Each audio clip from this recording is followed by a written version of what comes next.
예수님 이름으로 기도합니다. 아멘. 오늘은요, 지옥이 있다고요 라는 제목으로 함께 말씀 나누겠습니다. 이 은혜로운 주일에 좀 무시무시한 이야기, 지옥에 대해서 말씀드릴까 하는데요. 오늘날 사람들은 지옥을 어떻게 생각할까요? 그렇게 두려워하고 무섭게 생각할까요? 어떤 사람들은 지옥은 실제하지 않다고 생각하는 사람들도 있습니다.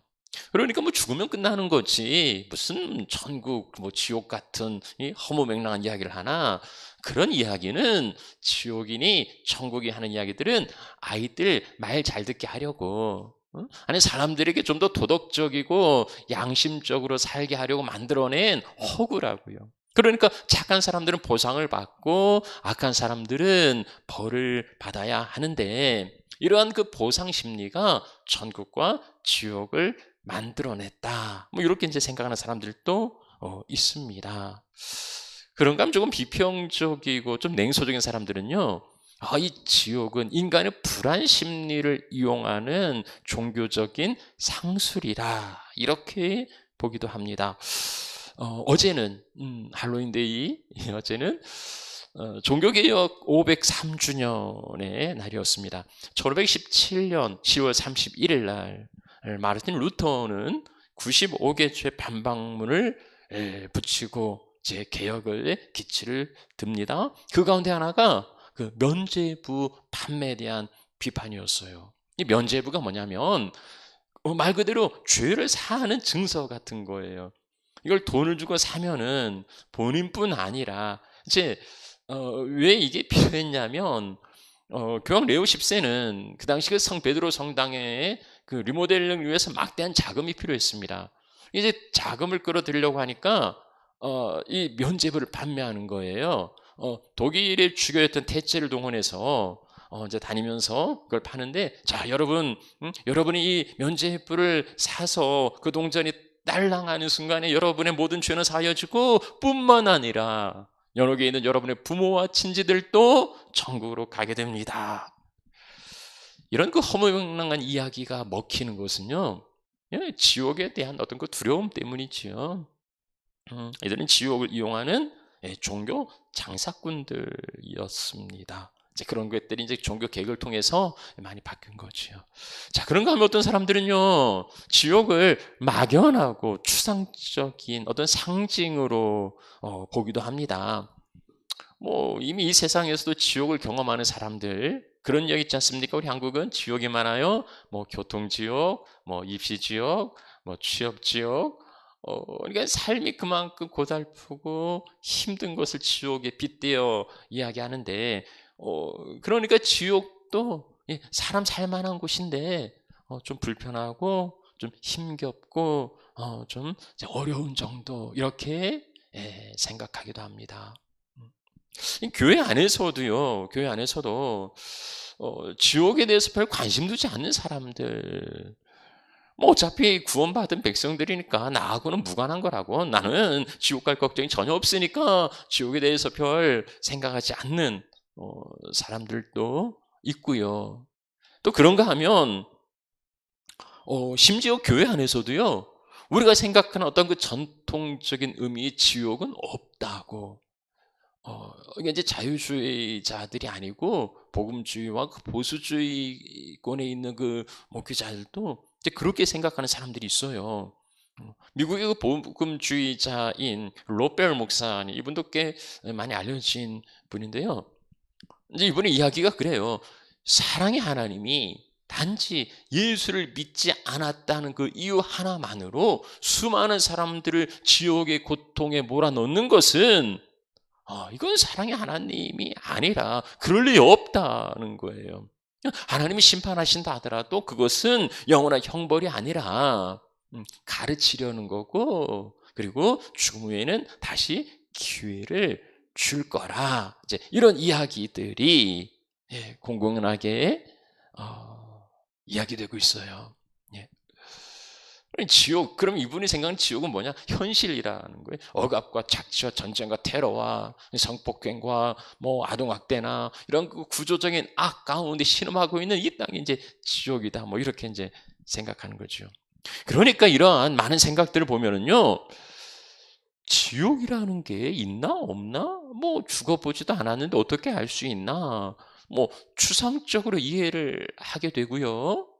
그러다 보니까 이 지옥에 대한 두려움이 무슨 그 어제 그 할로윈 코스튬이나 아니면 뭐 할로윈 요즘 그 귀신의 집 체험 같은 거, 이런 것보다도 이 지옥의 고통이 와닿지 않는 그런 게 아닌가 싶어요. 성경은요, 우리의 몸과 영혼을 등이 지옥에 멸하는 그를 두려워하라고, 지옥이 있다는 것을 늘 두려워하라고 경고하고 있어요. 성경에는 이게 뭐 한두 구절을 불분명하게 지나가는 그게 아니에요. 성경에는 엄청난 분량으로 지옥이 있음을 명백하게 말씀하고 있고요. 성경에 하나님의 사랑이 나오는데 그 하나님 사랑보다도 하나님의 진노가 더 많이 언급되어 있음을 우리는 성경에서 볼 수 있습니다. 그래서 우리가 읽은 말씀에서도요, 오늘 우리가 읽은 이 비유의 말씀에서도 지옥의 실제와 고통에 대해서 살펴볼 수 있어요. 자, 본문의 말씀입니다. 부자와 나사로의 비유로 알려져 있는데 예수님께서 직접 가르쳐 주신 말씀이에요.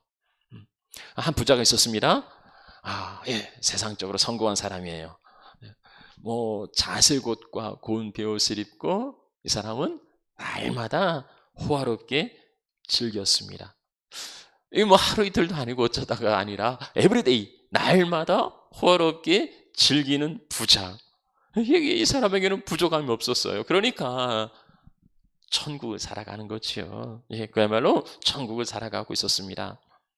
뭐 짧은 한 구절인데 아무 근심 걱정 없이 즐겁게 살아가는 이 부자의 모습은 우리의 그 로망이 아닐까 싶어요. 이에 비해서 나사로라는 사람이 등장합니다. 그는 부자의 상에서 떨어지는 부스러기로 하루하루 살아가는 거지였고요. 상처투성이에 버려진 인생이었습니다. 어쩌면 이 사람의 하루하루는 그 지옥 같은 삶이었을지 모르겠습니다. 상처를 개들이 앓기도 하고요. 아무도 알아주지 않는, 챙겨주지 않는 그런 삶을 살았습니다. 그들이 이 세상에서 부자와 나사로가 이 세상에서 천국과 지옥을 살았더라도 이 세상은 영원하지 않기 때문에 죽음이 그들을 찾아왔습니다. 그들이 장수를 누렸는지, 그들이 질병으로 죽었는지, 아니면 사고로 죽었는지, 그들이 어떻게 살았는지에 대하여 궁금하실지 모르겠는데요. 성경은 조금도 관심 두지 않아요. 어차피 일장춘몽, 지난밤 꿈과 같이 지나가는 지극히 짧은 시간이기 때문에 그렇습니다. 인생에 있어서 중요한 건 뭐냐면요, 그가 부자로 살든 가난한 자로 살았든지 간에 누구에게나 공평하게 죽음이 찾아온다는 거예요. 히브리 9장 27절 말씀하고 있습니다. 한 번 죽는 것은 사람에게 정해진 것이라. 그 외에는 심판이 있습니다. 죽음은 정해져 있어요. 누구도 피할 수가 없습니다. 그런데 더욱더 두려운 것은 그게 언제일지 모른다는 거예요. 젊었으니까 앞날이 창창하고, 그리고 이제 나이가 들었으니까 곧 시간이 없는 그런 게 아니라는 거지요. 가을철에 그 감이 떨어집니다. 과일들이 떨어지는데요, 익은 과일만 떨어지는 거 아니에요. 익지 않은 생과일도 떨어지고, 바람 불면 자잘한 것도 떨어집니다. 야고보서에 보면은요, 어떤 사람이 멋진 인생 청사진을 가집니다. 내가 어떤 도시에 가서 1년간 장사해서 거기서 이익을 보겠다는 거예요. 예, 뭐 그럴 수 있죠. 자, 그런데 이 사람에게 깨우쳐 주실 말씀이 있어요. 네가 1년 고사하고 내일 일도 모르는 존재라는 거예요. 너희 생명이 뭐냐? 잠깐 보이다가 없어지는 안개라는 겁니다. 내가 죽고 싶을 때 죽는 게 아니고 내가 살고 싶다고 해서 더 사는 게 아니라는 거예요. 그 생명은 하나님께 달려 있다는 거예요.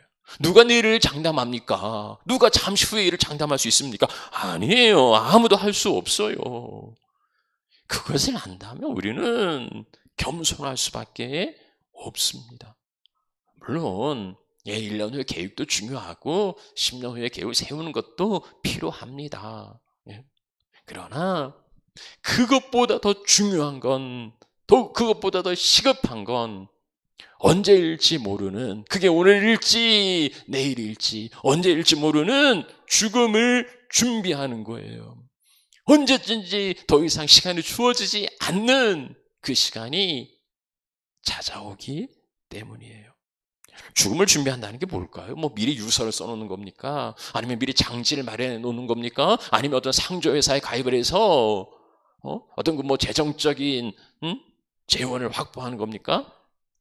그런 거 그러지 않아도 육신은 흙으로 돌아가요. 그런 거 하지 않아도 육신은 흙으로 돌아가는데 우리가 준비해야 되는 건 영혼이에요. 영혼을 위해서 준비해야 하는 거예요. 그 영혼을 위하여서 선택한 거에 따라서 영생이 갈라지기 때문입니다.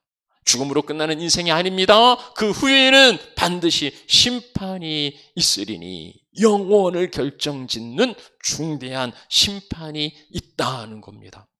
자, 이제 부자와 나사로의 이야기로 돌아와 봅시다. 부자도 죽고 나사로도 죽었습니다.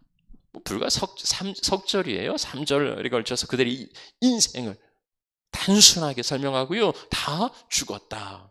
자, 그 다음에 어떻게 됩니까? 거지는요, 전사들에게 받들려서 아브라함의 품에 들어갑니다. 그러니까 낙원에 들어간 거지요. 부자는 어떻게 됩니까? 음부에서 고통받고 있어요. 우리는 그 구원에 대하여서 관심이 지대하니까 부자가 왜 지옥에 갔고 거지는 왜 천국에 갔는지 궁금해하는데 이유를 말씀해 주지 않아요. 그냥 갔다. 그냥 거지는 천사들에게 받들려 아브라함 품에 들어갔고 부자는 음부에 들어갔다. 이렇게 끝내고 있습니다. 그냥 그 이유를 말씀해 주지 않아요. 그래서 뭐 이렇게 추측해 볼 수 없는데, 추론해 볼 수밖에 없는데, 여러분 왜 부자가 지옥에 갔을까요? 뭐 자기는 늘 풍족하게 잔치하면서 가난한 그 나사로를 돌보지 않아서 지옥 갔을까요? 그러면요, 우리도 지옥 갈 사람 많아요. 우리가 그 슈퍼스토어에 쇼핑하고 가는데 그 앞에 진치고 앉아있는 분이 있어요. 노숙자들 있어요.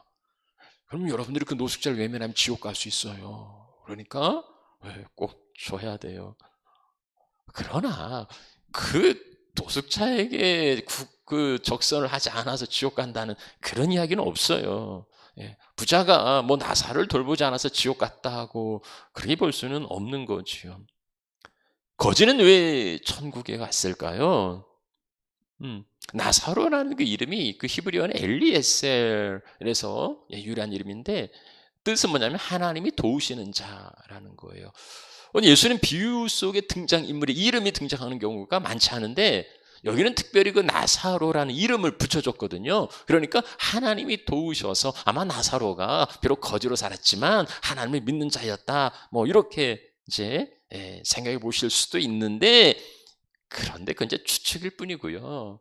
우리가 뭐 이름 따라서 살면 좋지만 이름하고 삶하고 엇갈리는 경우도 많이 있어요. 이름은 나사로인데 나사로같이 살지 않았을 수도 있는 거지요. 그렇게 생각하면은요, 이 부자가 아브라함을 아버지라고 불러요. 아버지 아브라함이요 이렇게 부르거든요. 그러니까 이 부자가 아브라함의 자손인 거예요. 언약의 자손인 거예요. 더군다나 이 부자가 그 지옥에 대해서 몰랐던 사람이 아니에요. 왜냐하면 자기 형제들이 5이 있는데 그들은 여기 오지 않도록 좀 그렇게 해달라 이제 이후에 그 부탁하는 게 있거든요. 그러니까 지옥에 대해서 뭐 몰랐던 약속 밖에 있었던 사람이 아니라는 겁니다. 그럼에도 왜 부자가 지옥에 갔는지 모르겠어요. 예. 뭐 본문은 여기 말씀은 왜 천국 갔고 지옥 갔는지에 대해서는 대답하지 않아요. 왜 그럴까요? 이 본문의 말씀이 구원 얻는 길을 가르치려고 예수님이 말씀하신 의도가 아니기 때문이에요. 이 말씀을 통해서 예수님이 가르치려는 의도는 그게 아니에요. 구원 얻는 길은, 천국과 지옥의 길은 이미 선명하게 분명하게 예수님이 말씀해 주신 바가 있어요.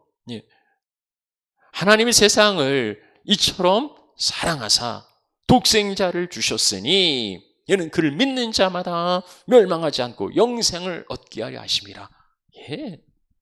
어렵지 않아요. 이 말씀은 굳이 다른 해석이 필요가 없어요.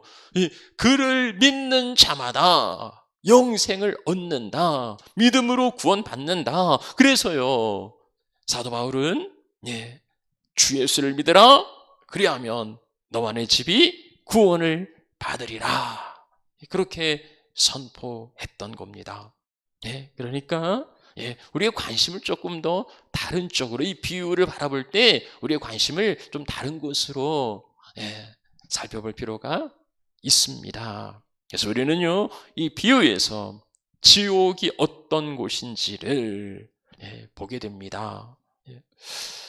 뭐 지옥이라는 게 뭐 도덕적으로 양심적으로 살아갈 수 있도록 만들어내는 허구라든지, 인간의 불안감을 자극해서 뭔가를 뜯어내려는 종교적인 상술이라든지, 아니면 어떤 그 하나님이 지옥을 만드실 없다, 뭐 이런 이야기들 있는데,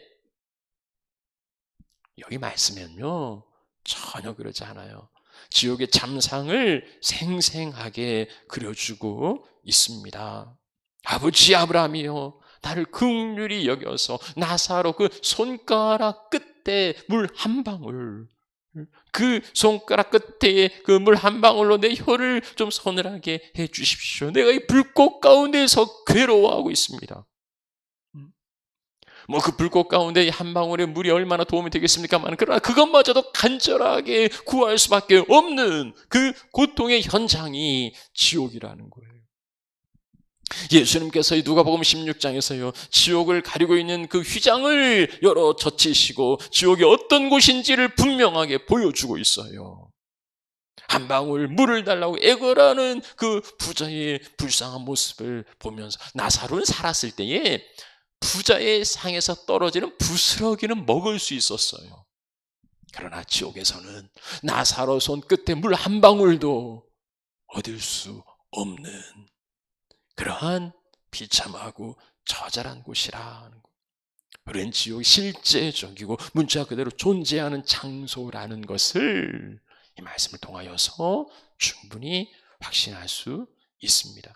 뭐 성경의 요한계시록에도 보면 이제 그 불못이라 뭐 유황불못 뭐 이런 말씀도 있고요.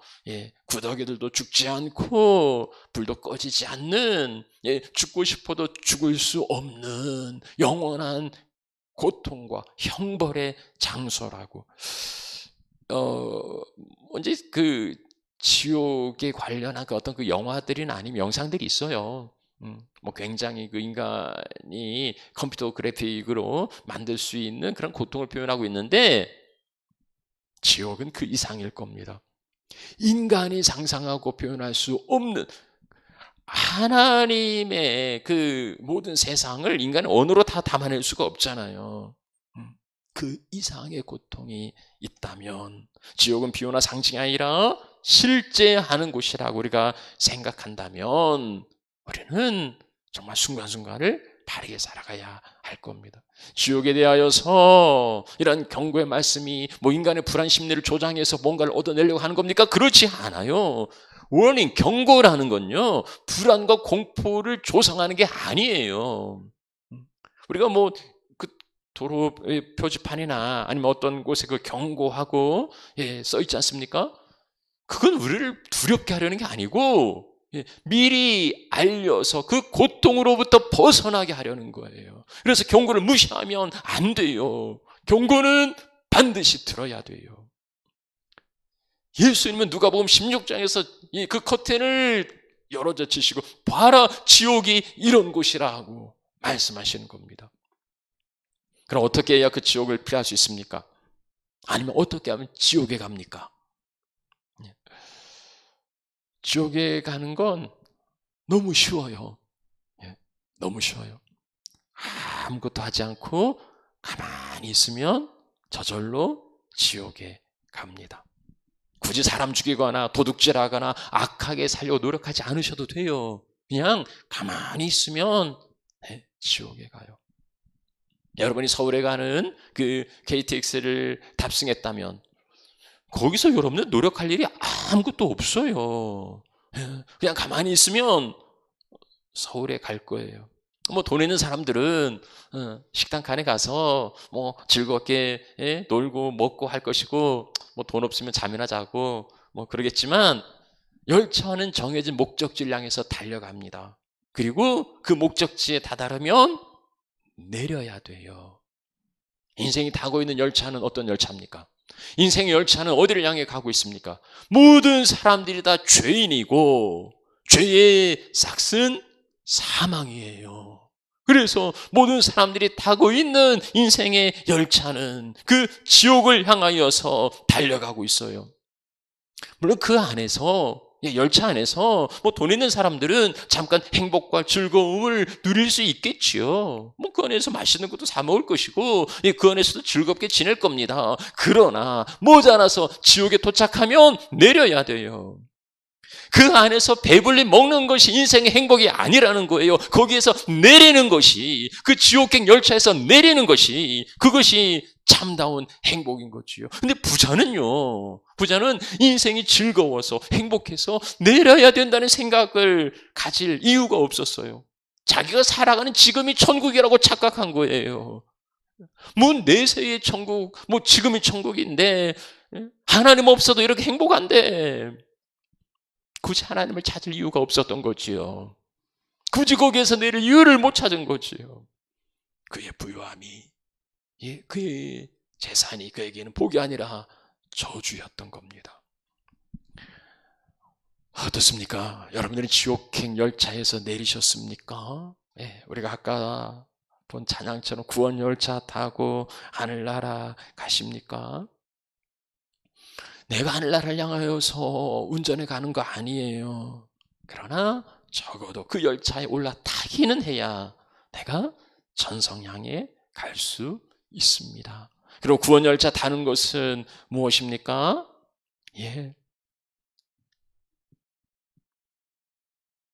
구원 열차를 타는 것은 무엇입니까? 로마서 10장 13절에 누구든지 주의 이름을 부르는 자는 구원을 받는다. 주의 이름을 부르는 거예요. 주의 이름을 예수님 부르는 거예요. 우리가 순간순간마다 주의 이름 부르며 살아가는 거예요. 앞서 말씀드린 대로 주 예수를 믿으라. 주 예수를 믿는 겁니다. 자, 그런데 우리가 잠깐 여기서 한번 좀 생각해 볼 게 있어요. 주 예수를 부르는 자라 했는데, 아브라함도요, 지옥 간 그 부자도요, 아버지 아브라함이요 하고 부르는 것을 보게 됩니다. 그러다면 그도 약속의 자손이었던 거지요. 어떻게 약속의 자손이 저 지옥에 갈 수 있을까? 이게 의문인데 예수님께서 말씀하신 바가 있어요. 마태복음 7장 21절에 나더러 주여 주여 하는 자마다 전국에 들어갈 게 아니다 하고 말합니다. 하늘에 계신 내 아버지 뜻대로 행하는 자라야 들어가리라. 예수를 믿는다는 것은 입술에서 주여 주여 부르는 데서 끝나서는 안 된다는 거예요. 내가 어떤 구원의 지식을 갖고 있고 내 신념을 갖고 있는 데서 끝나는 게 아니고 그대로 살아가는 거고 그대로 행하는 것이라고, 그렇게 예수님께서 말씀하고 있어요. 이 비유의 말씀이, 그 부자와 그 나사로 비유의 말씀이 이게 이제 누구에게 무슨 목적으로 가르치고 있느냐 하는 것을 우리가 봐야 되는데요. 이 비유의 말씀은 그 바리새인들에게 하신 말씀이었어요. 왜냐하면 이제 예수님께서 이 앞서 가르침을 주셨는데 이 바리새인들이 듣고서 좀 비웃었거든요. 아이고 무슨 아무리 그래봤자 돈 있어야 행복하지. 예? 뭐 이런 이제 식이에요. 바리새인들이야 참 종교 모범생들이잖아요. 뭐 더 이상 무슨 가르침이 필요했겠습니까? 그런데 그들은 위선자들이었어요. 그들은 하나님도 섬기면서 재물도 세상의 부와 향락도 세상의 쾌락도 함께 누렸던 자들입니다. 그들에게 경고하는 거예요. 하나님의 주시는 복의 증거라고 생각했던 그 풍성함과 그 부유함을 누리고서도 지옥 갈 수 있다는 것은 얼마나 무서운 경고입니까? 하나님의 저주라고 생각했던 가난과 질병 가운데서 아무것도 누리지 못하고 평생을 비참하고 불행한 삶을 살았던 거지도 천국 갈 수 있다는 것은 얼마나 큰 소망이 됩니까? 그렇게 풍성함을 누리고서도 지옥 갈 수 있는 거, 가난한 가운데 아무것도 누리지 못했지만 천국 가게 할 수 있는 거, 그 키는요, 그 키는 예수 그리스도예요. 그 키는 복음이에요. 그래서 주 예수보다도 더 귀한 게 없다고 우리는 고백하는 거고요. 가난하고 질병 가운데 살아도 예수가 복이라고 말할 수 있는 거지요. 그 예수를 믿는다는 것은 단지 입술의 고백에서 그치는 게 아니라 그의 말씀 따라 살아가는 것입니다. 오늘 우리는 예수를 믿습니다. 우리는 예수를 믿습니다.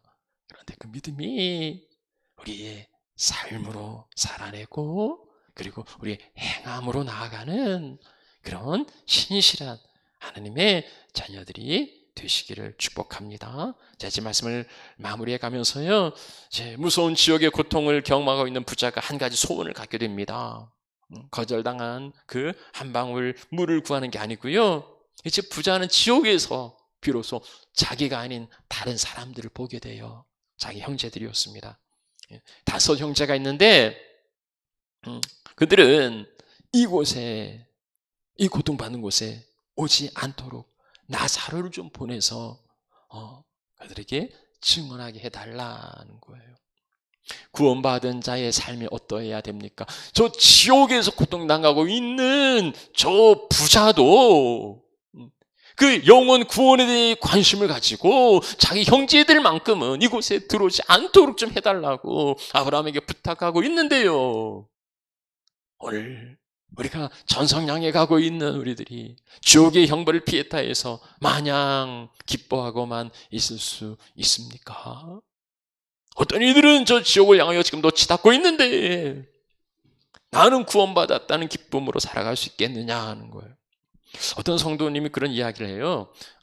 자기에게 교회에 다니는 그 친구가 하나 있대요. 근데 어느 날 그 친구가 자기를 붙들고 눈물을 흘리면서 이야기하더래요. 내가 사랑하는 친구가 지옥 가는 것을 참아 볼 수 없으니 너도 예수 믿자는, 그렇게 호소했다는 이야기인데요. 그런 친구를 둔 그 사람 참 행복하다, 그런 생각을 했습니다.